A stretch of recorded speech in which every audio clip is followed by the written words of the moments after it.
নমস্কার বন্ধুরা, বাঙালি কুকিং এ সবাইকে স্বাগত। সবাই ভালো আছে, আমিও ভালো আছি। আজকে আমি একটা রেসিপি শেয়ার করছি, আপনারা প্রথম থেকে পুরো শেষ পর্যন্ত দেখুন। আর দেখা শুরুতে একটা লাইক দিয়ে দিবেন, ভালো লাগলে সাবস্ক্রাইব করে পাশে থাকবেন। পুরনো বন্ধুদের অসংখ্য ধন্যবাদ, নতুন বন্ধুদের জানাচ্ছি একটু যদি ভালো লেগে থাকে কিছু অংশটা আমার ভিডিও, তাহলে সাবস্ক্রাইব করে পাশে থাকবেন। চলুন দেখা যাক আমি কি রেসিপি আজকে শেয়ার করছি আপনাদের সাথে। আজকে আমি যে রেসিপিটা শেয়ার করছি সেই রেসিপিটা একটা ডিম আর এক বাটি ময়দা দিয়ে বানাচ্ছি। এখানে আমি ডিম আর ময়দা নিয়ে নিয়েছি। এবার আমি একটা গোল মতো পাত্র নিয়ে নিয়েছি। এবার এখানে আমি ডিমটাকে ফাটিয়ে নিচ্ছি। এখানে আমি ডিমটা দিয়ে দিচ্ছি। একটা ডিম দিয়ে দিলাম এখানে, আর একটা ডিম দিয়ে আমি এখানে বানাচ্ছি। এখানে এবার আমি নুন দিয়ে দিচ্ছি। আমি এখানে পরিমাণ মতো আমি নুন দিয়ে দিলাম। এখানে এটাকে আমি একটু ঘেটে নিচ্ছি। ডিমটা ঘেটে নিয়েছি আর 1 চামচের মতো এখানে তেল দিয়ে দিলাম। তেলটাকেও একটু ঘেটে নিয়েছি। এবার এখানে যে ময়দাটা রয়েছে আমি ময়দাটা অল্প অল্প করে দিয়ে মিশিয়ে নেব।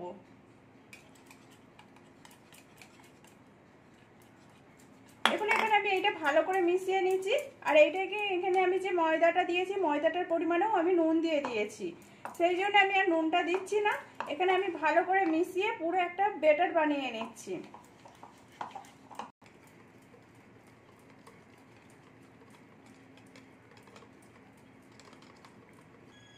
এখানে আমার ব্যাটারটা বানানো হয়ে গেছে। এই দেখুন আমার ব্যাটারটা কেমন হয়েছে। এই দেখুন এরকম ভাবে আমি ব্যাটারটা বানিয়ে নিয়েছি। এবার এটাকে আমি সাইডে রেখে দিচ্ছি। এবার এর জন্য আমি একটা পুর বানাচ্ছি। চলুন দেখা যাক পুরটা কি দিয়ে বানাচ্ছি। এখানে আমি কড়াই তেল দিয়ে দিয়েছি। তেলটা আমার একটু গরম হয়ে গেছে। এবার এর মধ্যে আমি দিয়ে দিচ্ছি কাঁচা লঙ্কা আর পেঁয়াজ। দুটো কাঁচা লঙ্কাকে আমি কুচি করে নিয়েছিলাম, সেই কাঁচা লঙ্কাগুলো দিয়ে দিলাম। আর ছোট ছোট করে একটা পেঁয়াজকে কুচি করেছিলাম, সেই পেঁয়াজগুলোও আমি দিয়ে দিলাম এখানে। এবার এগুলোকে একটু ভাজবো, যেন কোনো কালার না আসে সেরকম ভাবে আমি একটু ভেজে নিচ্ছি। এখানে আমি পেঁয়াজটাকে যে ভেজেছি, পেঁয়াজটা কিন্তু আমি একটু নরম হয়ে গেছে, সেরকম ভাবে ভেজেছি, কোনোভাবে কালারটা আসেনি। আমি এবারে তুলে নিচ্ছি এটাকে। এখানে আমি তুলে নিচ্ছি। আর এখানে আমি দুটো আলু নিয়েছি, আলুটাকে আমি একটু ম্যাশ করে নেবো। আমি কিন্তু ম্যাশ করে নিয়ে একটু হালকা করে ভেঙে নিয়েছি। এবার পেঁয়াজটা এর মধ্যে তুলে দিচ্ছি। এখানে আমি আলুটাকে হালকা করে গ্লাসে করে ম্যাশ করে নিচ্ছি। আর আপনারা যদি চান তো আগেও ম্যাশ করে নিতে পারেন, কোনো অসুবিধা নেই। কেন আলুটা গোটা গোটা তো থাকবে না, ম্যাশ করতে হবে, ওই জন্য আমি একটু ম্যাশ করে নিচ্ছি এটাকে। এখানে আমার ম্যাশ করা হয়ে গেছে। এবার আমি এখানে 1/2 চামচের মতো গোলমরিচ গুঁড়ো দিয়ে দিলাম। স্বাদ অনুযায়ী আমি নুন দিয়ে দেবো এখানে। এবার ঝালের পরিমাণটা আপনারা যদি কম বেশি করতে পারেন, সেটা কম বেশি আপনাদের অনুযায়ী, আপনারা যেমন ঝাল খান। এখানে আমি 1 চামচের মতো ম্যাগি মশলা দিয়ে দিচ্ছি। ম্যাগি মশলা যদি না থাকে তাহলে চাট মশলা দিতে পারেন, আর যদি নাও থাকে এমনি করলেও কোনো অসুবিধা নেই। এখানে এটাকে আমি ভালো করে মাখিয়ে নিচ্ছি। এই দেখুন এখানে এবার একটু কালারের জন্য আমি একটু কাশ্মীরি লঙ্কা গুঁড়ো দিয়ে দিলাম 1/2 চামচের মতো। আর সামান্য পরিমাণে আমি ধনেপাতা কুচি দিয়ে দিলাম। দিয়ে এটাকে আমি ভালো করে মাখিয়ে নিচ্ছি একসাথে। তাহলে আমার পুরটা এখানে কমপ্লিট হয়ে গেছে। দেখুন এখানে তাওয়া বসিয়ে নিয়েছি। এবার একটু ব্রাশ করে নিচ্ছি তেলে, অল্প করে তেল দিয়ে পুরো ভালো করে ব্রাশ করে নিচ্ছি। এখানে আমি ভালো করে ব্রাশ করে নিয়েছি। এবার যে আমি ব্যাটারটা বানিয়েছিলাম, ব্যাটারটা আমি দিয়ে দিচ্ছি এখানে। এই দেখুন ব্যাটারটা দিয়ে আমি ভালো করে চাড়িয়ে নিচ্ছি গোল করে। এই দেখুন এখানে আমার পুরো ভালো করে গোল করা হয়ে গেছে। এবার এইটা আমি উপরটা শুকনো হতে দেবো। এখানে আমি ধারগুলো তো একটু খুন্তি করে নিচ্ছি, দেখছি উঠেছে নাকি।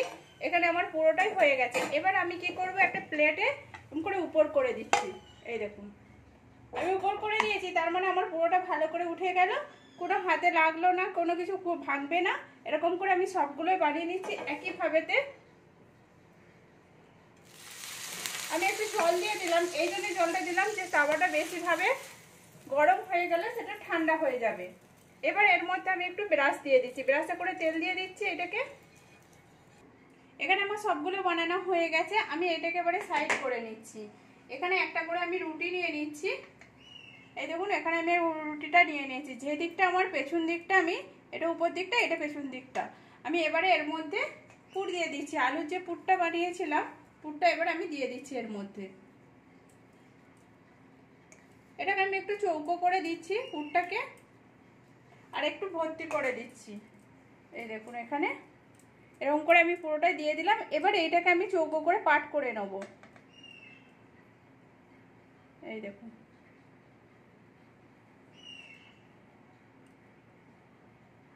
এই এরকম করে আমি পাট করে নিচ্ছি, একটা চৌকো শেপ দিয়ে দেব। এই দেখুন আপনারা গোলও করতে পারেন, কোনো অসুবিধা নেই।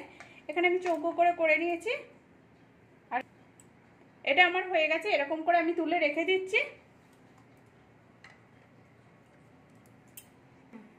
এখানে এগুলো আমার পুরোটাই বানানো হয়ে গেছে। এবার এটাকে আমি সাইড করে দিচ্ছি। এখানে আরেকটা ডিম নিয়েছি, ডিমটাকে আমি ফাটিয়ে নিয়েছি। এবার এর মধ্যে আমি নুন দিয়ে দিচ্ছি, ডিমের অনুযায়ী আমি একটু নুন দিয়ে দিচ্ছি এখানে। এবার এখানে আমি কর্নফ্লাওয়ার দিয়ে দিচ্ছি, 1 চামচের মতো আমি কর্নফ্লাওয়ার দিয়ে দিচ্ছি এখানে। দিয়ে এটাকে আমি ভালো করে গুলে নেব। আর একটু আমি জল দেবো এর মধ্যে। এখানে আমি জল দিয়ে দিলাম 1 চামচের মতো, মানে 1 চামচ, বড় চামচের 1 চামচ আমি জল দিয়ে দিলাম। দিয়ে এটাকে আমি ভালো করে ঘেটে নেবো। আর কর্নফ্লাওয়ারটার মধ্যে কোনো যেমন ডেলা ভাব না থাকে আমি সেরকমভাবে আমি গুলে নিচ্ছি এখানে। এখানে আমার এটা ভালো করে গুলা হয়ে গেছে। এবার আমি যেটা বানিয়েছিলাম সেটা এর মধ্যে ডুবিয়ে নিচ্ছি। এই দেখুন এখানে আমি ডুবিয়ে নিয়েছি। ডুবিয়ে নিয়ে এখানে আমি ব্রেড গাম নিয়েছি। এই দেখুন এখানে আমি ব্রেড গামের উপরে এটাকে এবারে আমি মাখিয়ে নেব। এই দেখুন হালকা করে আমি মাখিয়ে নিচ্ছি। এখানে আমি মাখিয়ে নিয়েছি ভালো করে। এবার এইটাকে আমি ঝেড়ে নিয়ে এখানে তেল গরম করতে দিয়ে দিয়েছি। তেলের উপরে আমি দিয়ে দিচ্ছি, যেই দিকটা আমার উল্টো দিকটা যেটা আমার জোড়া রয়েছে সেই দিকটা আমি দিয়ে দিচ্ছি নিচের দিকে করে। এই দেখুন তেলটা কিন্তু আমি অল্প করে দিয়েছি। এরকম করে আমি সবগুলো দিয়ে দেবো। দেখুন আমার এবারে এক পাশটা হয়ে গেছে, এই দিকটা এই দেখুন আমার লাল করে হয়ে গেছে। আমি এইটাকে উল্টে নিচ্ছি, এরকম করে আমি সবগুলোই উল্টে নিচ্ছি। আর এরকম লাল হয়ে গেলে তবেই উল্টাতে হবে, নাহলে কিন্তু উল্টালে হবে না। এটা আমার একটু লাল হতে বাকি আছে, তাই এটা দেরিতে দিয়েছি। এটাও একটু বাদে আমি উল্টে নেবো এটাকেও। এখানে আমার সবগুলো হয়ে গেছে। এই দেখুন লাল করে আমি ভেজে নিয়েছি। এবার এগুলোকে আমি তুলে নিচ্ছি। এই দেখুন একইভাবে আমি সবগুলোই ভেজে নেবো এরকম করে। আর এইটা খেতেও খুব সুন্দর লাগে। এবং এটাকেও তুলে নিচ্ছি। আমার পুরো একবারে ভালো করে ভাজা হয়েছে আর ফুলেওছে। এই দেখুন এটা ফুলেছে কত সুন্দর। এগুলো একইভাবে সবগুলো আমি ভেজে নিচ্ছি।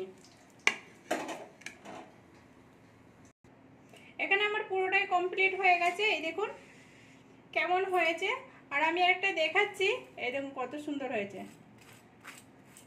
এটা পুরো মুচমুচে, উপর দিকটা কত সুন্দর লাগছে দেখতে। আর এটা আমি ভেঙেও দেখাচ্ছি, ফুলেওছে যেমন, খেতেও সুন্দর, আলুতে পুরে ভর্তি, আর উপরটা মচমচে। এই দেখুন কত সুন্দর লাগছে দেখতে। এটা সসের সাথেও খেতে পারেন, এমনিও খেতে পারেন, বাচ্চাদের টিফিনেও দিতে পারেন, কোনো অসুবিধা হবে না। প্লিজ আপনারাও এরকম করে বাড়িতে বানিয়ে দেখুন। আর কেমন হয়েছে সেটাও কমেন্ট করে বলবেন। ভালো লাগলে একটা লাইক করে, শেয়ার করে, সাবস্ক্রাইব করে পাশে রাখবেন প্লিজ।